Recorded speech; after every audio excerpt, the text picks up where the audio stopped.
of the Great Depression, but by 1943, after a short enlistment in the Army for my grandfather, they still wanted to find that opportunity, and my grandfather's brother said, Jim, there's this small aircraft engine company. They're making so many engines, you could probably find work there. So he hopped the train to Hartford and soon had a job as a groundskeeper at Pratt & Whitney in East Hartford. My grandmother followed suit. She got a job as a factory worker. They worked, they saved, they bought their first house across the street from the campus. They found their opportunity right here in Connecticut. My father, same thing. Last month he marked 52 years. 52 years since he made the trek across the sea on an airplane this time from Ireland, landing in Logan Airport. And within 2 days he had a job in the Hartford area. And within 2 years he had bought and operated his own small landscaping business, met and married my mom, and they together bought their first house. They found their opportunity here in Connecticut as well. My brother and two sisters and I, I'm the youngest of 4 children, found our opportunity here as well. Growing up in East Hartford, attending public schools, where I had my first job as a dishwasher at 15 at Beefsteak Charlie. I did get promoted though to busboy, so. We found it here as well. You know, during my time in college, my desire to serve led me to Army ROTC. I won an ROTC scholarship. I became a cadet, and I began a 20-plus year career as an Army officer, which I continue today in the Army Reserve, having recently graduated from the Army War College. But after serving for 7 years on active duty, after working at an international law firm in Washington, D.C., after coming home and joining Pratt & Whitney myself, first as a lawyer, and then as the Global Ethics and Compliance Officer at a company where my grandfather was once a groundskeeper, I had the honor to serve once again when I accepted appointment as Commissioner of Connecticut's Department of Veterans Affairs coming up on 3 years ago. It was a humbling honor to serve our 200,000 plus veterans all across the state, but we were also able to demonstrate efficiency and effectiveness at running a state agency despite reduced resources, despite our budget going down each year. And how did we do it? By being innovative, by being collaborative, by partnering with sister state agencies like the Department of Mental Health and Addiction Services, like the Department of Housing and the Department of Labor, and nonprofit organizations to bring more wraparound services to bear for our veterans. And by doing so, our temporary housing facility, where when I arrived we had veterans living there for 10, 15, 20, some even 30 or more years, we were able to reduce the census by 40%, which meant more veterans getting to permanent housing, more veterans getting their fiscal and educational affairs in order. So we had some success. There's a lot more work to do for our veterans, but we had some success. But despite that success at our department, as I traveled the state as commissioner, and certainly over the last 4+ months as a candidate, I've seen that people are frustrated, that Connecticut is struggling, that too many people I've encountered believe the opportunities that my grandparents had and the opportunities my father had coming from another country don't exist anymore here in Connecticut. I believe our economic growth is too slow. I believe that we're not as competitive as our neighboring states. I believe our taxes have to become in check based on a long-term plan. That our population is declining on both ends, our younger people and our seniors and baby boomers who can't find it to be a financially viable option to retire. And too many people have lost faith in our state government. So we can do better, we must do better. And that's why Carol and I are in this. Because we want to ensure and expand that Connecticut opportunity that has been so great to our family, which means a fair shot for anybody here in Connecticut, no matter who you are. And for me, that does come down to our state's economy. It comes down to more and better paying jobs for the people of Connecticut.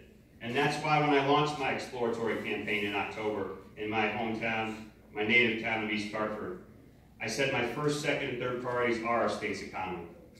And when I declared my candidacy, and I am a declared candidate for governor, I declared in Hebron, my current hometown, and I released my long-term economic plan. I think maybe the only Democratic candidate to release a long-term economic plan on my website, which is available at connolly4ct.com.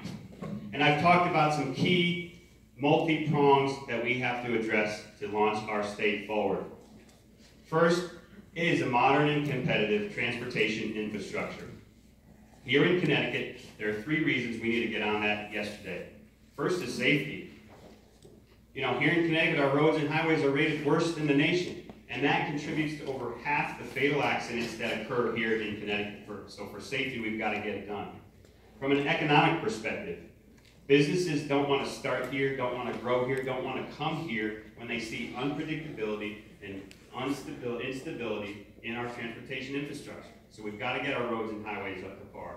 We've got to get our railways up to par. We've got to connect and tap the untapped port resources that we have right here in our state, and we need high-speed internet across the state for our small businesses, for our medium-sized businesses to come and grow here in Connecticut. That costs money. And so I have called for, in my economic plan, which I've written down and released in early January, for tolls. Why? Because currently you and I, we're subsidizing people coming through our state. We're disproportionately affected by paying for our roads and highways while others come through our state. And you know what? They don't even stop for gas. I've talked to truck drivers who their companies say, don't stop in Connecticut. If you do, you need extra approval to do that. They don't even stop for a coffee or a sandwich. So I said, yes, tolls, but I've also paired that with a reduction in gas tax.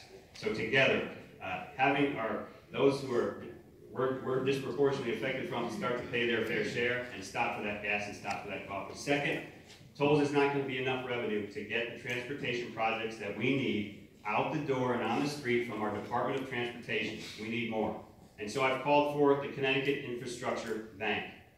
And what that does is pair state contributed equity, some state money, with private capital debt and bringing more liquidity to bear so that we can get those projects going and on the street. But what it also does is it keeps those assets state-owned. It doesn't turn them over to become privately owned assets like some are offering at the federal level. And so we need to get that done. Second, businesses. We need to invest in businesses of all sizes. First, small businesses. You know, here in Connecticut, we were once the place where Pratt & Whitney was a startup that rose to global prominence. And we can be that place again, but we have to invest and support our small businesses. Yes, through grants and through loans, but also through incubators. You know, we have some great incubators in Connecticut. We need more. We need incubators in our cities and economically distressed communities throughout the state. Because as you know, most businesses fail within their first year, but when supported by an incubator, they have a much higher success rate. Second, our current businesses that exist here in Connecticut, small and medium-sized businesses, we need to focus on them. We need to help them scale up. You know what? Forget about Amazon. Let's focus on the businesses that we have here already and help them grow jobs organically. We have over 6,000 technology firms. Each firm growing 10 jobs is 60,000 jobs. We beat the Amazon number of 50,000. Finally, our large employers. Continuing those relationships, not just when they threaten to leave, but on a continuous basis. Not throwing money at them either, but building an environment with them together, collaboratively, where they want to stay. Helping them to find the talent they need to fill the jobs that they have. You know, we have over 13,000 jobs that are going unfilled right now. Good manufacturing jobs. We need to help them with that school to work pipeline to get those jobs filled. I also want to just mention a couple of things on education. You know, my education policy is also written down in my economic plan, and I'm not offering free college for all. For a couple reasons. One, I think it's a misnomer. I don't think it's real. You know, you look at New York and they talk about free college and it's not free at all. Free tuition maybe, but there are fees that are in the thousands of dollars sometimes. We have that same thing here when we have the tuition waiver for veterans. We have tuition waiver, but we don't have a fee waiver. What I offer is targeted investments. Targeted investments in associate's degrees. Targeted investments in vocational and technical certifications. And I mean targeted for those that apply to the job gaps that we have right now, the talent gaps that we have right now. You know, I've been on a jobs tour since I launched my economic plan in January. I visited the BioCT incubator in Groton as a first stop and saw how effective it can be at growing companies. I visited Quinebaug Valley Community College where they have the Advanced Manufacturing Center. And I was amazed, I was elated when I saw students who were going through this program where in one semester they can get an internship paid at $14+ an hour. And within 2 semesters get a job that pays $20+ an hour, some up to $28 an hour. And you know what? What they graduated with, or do graduate there? 0. Some qualify for the Pell Grant at the federal level, but they also have a foundation that the community comes together with and supports those students and gives them scholarships. And they even take care of those students who can't pay their grocery bills or pay for gas to get back and forth to school. So targeted investments in those types of education is going to be critical to help our students get good paying jobs with good benefits, but also help our employers who need those talent gaps filled. Lastly, I'll conclude with, and I encourage you to read the plan, there's a lot more, but the last thing that I see as a governor in our economic plan is that the governor must be the cheerleader for our state, which means talking about all the great things that we do have, the educated and talented workforce that we have right here in Connecticut, the resources that we have right here in Connecticut, and being that megaphone in our state and around the country so that we can move our state forward kind of like a coach. You know, we can do this. It's not going to be easy. It's going to take years, multiple years, but we can launch our state on an upward trajectory. We got to start right now. Now, I bring something a little different to the table as your candidate for governor. I'm unique in that I bring a 3-tiered experience that nobody else in the field has, and that is my military experience. And we've done some hard things in the military. I served at Fort Campbell, Kentucky at the 101st Airborne Division. I served in Iraq, and I served in the Pentagon. Second is my corporate experience. I mentioned that I served as a lawyer at Pratt & Whitney. I also served as a global ethics and compliance officer of a company with supervising ethics and compliance officers worldwide. Again, tough things when you're talking about compliance. Third, I served as the senior executive of a state agency, one where, again, our budget went down, our resources went down. I worked with the legislators in both houses and legislators on both sides of the aisle to get things done for our veterans. And so I bring that unique experience, again, that nobody has. And you know, as someone who hasn't run for office before, I'm not running because it's the next political job I want. And I'm not running to get a line on my resume. And I'm not running for a forever job, a lifetime job in elected office. I'm not running this time to better position myself for next time. I'm running to roll up my sleeves, to jump in the trenches, and to offer my leadership to elevate service over politics, to get solutions, to get results for all of us and all the great people of Connecticut. And so I'm excited about this race. I've been enjoying getting to know people like you all across the state, and I'm learning a lot, and I'm ready to be your leader.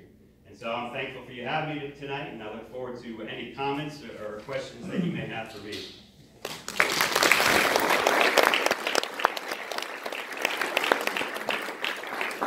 Yes, sir. You talked about manufacturing jobs and community colleges and stuff like that. What about the state programs? The technical high schools? Are you interested in investing deeper into those?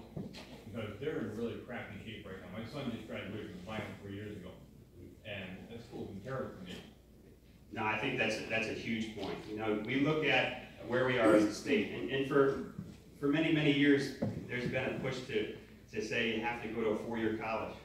You don't have to go to a 4-year college to have a great job, a great career, and a great life here in Connecticut. You can have a great career by going to a technical high school and going to these manufacturing jobs and getting good paying jobs with good benefits. They're clean manufacturing. It's not the old days of the dirty, dark manufacturers here in Connecticut or across the nation. These are respectable. These are great careers, and we ought to encourage it, and we ought to do so by getting those technical high schools up to par.